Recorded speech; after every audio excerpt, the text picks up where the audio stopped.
Doctor Guleria, health care system इसे handle नहीं कर पाया है। इस वजह से हम देख रहे हैं कि मृत्यु भी जैसे बढ़ रही है। दिल्ली में भी कई सारे लोग ऐसे हैं जो इस वायरस की वजह से मर जा रहे हैं।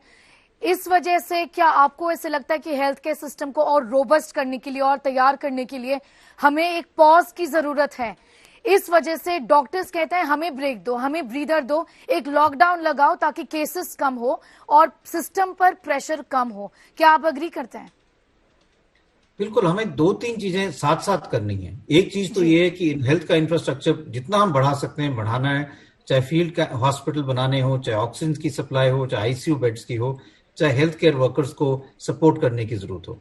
लेकिन साथ साथ हमें अपने जो केसेस हैं वो कम करने हैं, क्योंकि जैसे मैंने कहा rate of rise of case जो है वो बहुत रैपिड है और इसलिए हेल्थ केयर सिस्टम पे बहुत स्ट्रेन पड़ रहा है। उन केसेस को कम करने के लिए एक स्ट्रैटेजी बनानी जरूरी है जिससे चेन ऑफ ट्रांसमिशन को हम रोकें। Virus after all human to human spread है, एक व्यक्ति से दूसरे व्यक्ति से ही फैलता है ये। अगर हम लोगों का मिलना बंद कर दें, लोगों के क्राउड्स बंद कर दें, तो वायरस फैल नहीं पाएगा और अपने आप केसेस कम होंगे। इसलिए एक टाइप का लॉकडाउन बहुत जरूरी है। उसको हम डिफरेंट मैकेनिज्म्स देख सकते हैं जिससे लाइव्स के साथ साथ लाइवलीहुड ना सफर करे। डेली वेजेस जो लोग हैं उनकी हम देखभाल कर सकते हैं, एसेंशियल सर्विसेज साथ साथ चलें और एक क्राइटेरिया बनाएं। जैसे हम कहते हैं कि केस पॉजिटिविटी 10% से ज्यादा हो या आपके 60% से ज्यादा बेड्स अगर भर गए हैं कोविड वाले, तो आप वहां पे एक स्ट्रिक्ट लॉकडाउन करो और 2 हफ्ते का लॉकडाउन करो। वीकेंड लॉकडाउन करने का कोई फायदा नहीं है, क्योंकि जो आप बीच में टाइम देते हो मिलने के लिए, उससे तो केसेस फिर फैलेंगे। नाइट कर्फ्यू का कोई फायदा नहीं है। रात को आपने पार्टीज नहीं अलाउ की लेकिन दिन दोपहर को पार्टीज अलाउ कर दी, तो एक ही बात हो गई। तो इसलिए strict lockdown for at least 2 weeks, specially उन एरियाज में जहां पे आपके केसेस बहुत ज्यादा हैं, पॉजिटिविटी रेट ज्यादा है या हॉस्पिटल बेड्स पूरी तरह से भरे हुए हैं, वो करना पड़ेगा, क्योंकि तभी हम अपने केसेस कम कर पाएंगे। और तीसरी चीज, हमें वैक्सीनेशन एग्रेसिवली करनी चाहिए। तो अगर हम ये 3 चीजें करें, इंफ्रास्ट्रक्चर बढ़ाएं, हॉस्पिटल्स को पूरा सपोर्ट करें, केसेस कम करें विद ग्रेडेड लॉकडाउन और वैक्सीन को बढ़ाएं, तो इससे हम अपने केसेस भी कम कर सकते हैं और अपने डेथ रेट भी कम कर सकते हैं। जी डॉक्टर गुलेरिया, कई लोगों का ये कहना है, आपने कहा कि सीटी स्कैन इस समय हर बार जरूरी नहीं होता है पेशेंट के लिए, लेकिन डॉक्टर्स अभी ज्यादातर के पेशेंट से कह रहे हैं आप सीटी स्कैन करवाइए। ऐसे में पेशेंट क्या करें?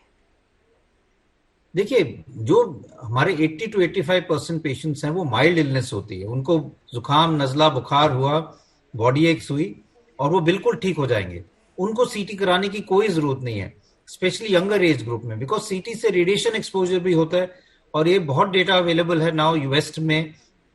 इंटरनेशनल एटॉमिक एनर्जी एजेंसी जो है वो तो यही कहती है कि आप जितना कम करो रेडिएशन एक्सपोजर उतना जरूरी है, क्योंकि बाद में कैंसर के चांसेस बढ़ जाते हैं। इसलिए इन लोगों को सीटी कराने की कोई जरूरत नहीं है। हम सीटी करा के अननेसेसरी पैनिक क्रिएट करते हैं। ये हमें समझना चाहिए कि माइल्ड केसेस में भी लंग्स में माइल्ड पैचेस आ सकते हैं जो अपने आप खत्म हो जाएंगे। कई लोग इस डर से स्टीरॉयड शुरू कर देते हैं और दवाइयां शुरू कर देते हैं जो ज्यादा नुकसान करती हैं, क्योंकि जब वायरस रेप्लिकेट कर रहा है, अगर आप स्टीरॉयड्स दोगे तो वायरल की रेप्लिकेशन को और बढ़ावा दे रहे हो और सीवियर निमोनिया क्रिएट कर रहे हो। दूसरा इशू यही है कि अगर आपको सीवियर इलनेस होती है, मॉडरेट टू सीवियर इलनेस है, आप हॉस्पिटल में एडमिटेड हो, आपके ऑक्सीजन रिक्वायरमेंट कम होगी है, तब सीटी का रोल है और तब सीटी करना चाहिए। तो लेकिन वो सिर्फ 10 से 15% लोग हैं।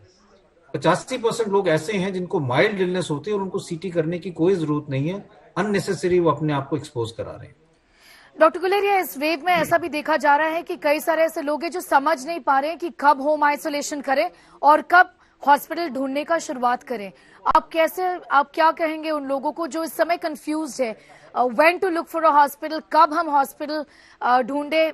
ये इसके बारे में हमें बताइए कि किस वो क्राइटेरिया को देखते हुए पेशेंट के फैमिली को ये कॉल लेना चाहिए।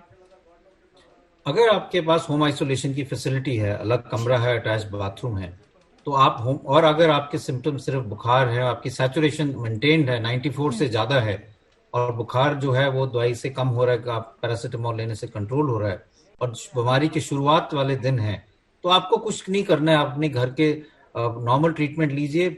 हमारी गाइडलाइंस, जो मिनिस्ट्री की गाइडलाइंस है और टास्क फोर्स की गाइडलाइंस है, उन्होंने ये रिकमेंड किया कि अगर आप चाहें तो ड्रग्स लाइक आइवरमेक्टिन या हाइड्रोक्सीक्लोरोक्विन भी ले सकते हैं, लेकिन सिर्फ अपने आप को मॉनिटर करें, बुखार के लिए दवाई लें और आप ठीक हो जाएंगे।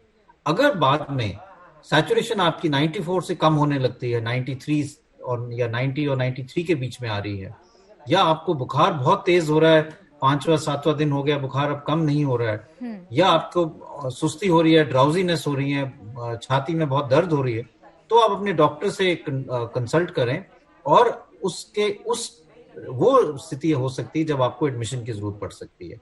लेकिन ये सिर्फ 10 से 15% लोग हैं जिनको ऐसी सिचुएशन आती है।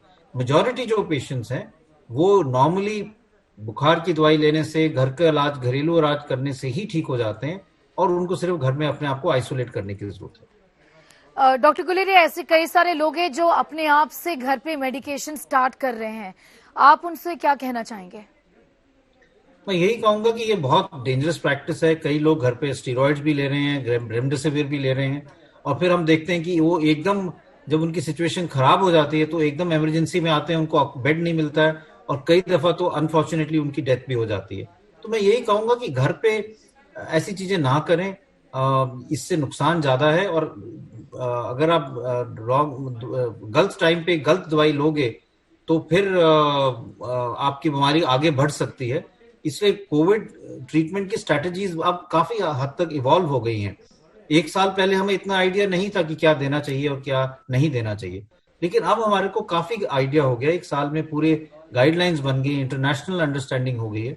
इसलिए गाइडलाइंस पॉइंट ऑफ व्यू से ही आप ट्रीटमेंट दें। मिनिस्ट्री ऑफ हेल्थ ने भी और एम्स ने भी वेबसाइट में अपनी गाइडलाइंस डाली हैं कि क्या ट्रीटमेंट देना चाहिए और क्या नहीं देना चाहिए। और अगर आपको माइल्ड इलनेस है तो घर पे कोई ज्यादा इलाज ना करें। ये याद रखें कि कई दफा कुछ इलाज लेने से नुकसान भी हो सकता है। एक पेशेंट है जिन्होंने ब्लड थिनर्स पहले ही ले लिए जब इंडिकेशन नहीं थी, उनको अल्सर की तकलीफ थी, एकदम पेट में ब्लीडिंग शुरू हो गई और एकदम हीमोग्लोबिन कम हो गया। तो इसीलिए मैं कहता हूं कि जब आपको इंडिकेशन नहीं है दवाई की तो मत लीजिए, उससे नुकसान भी हो सकता है।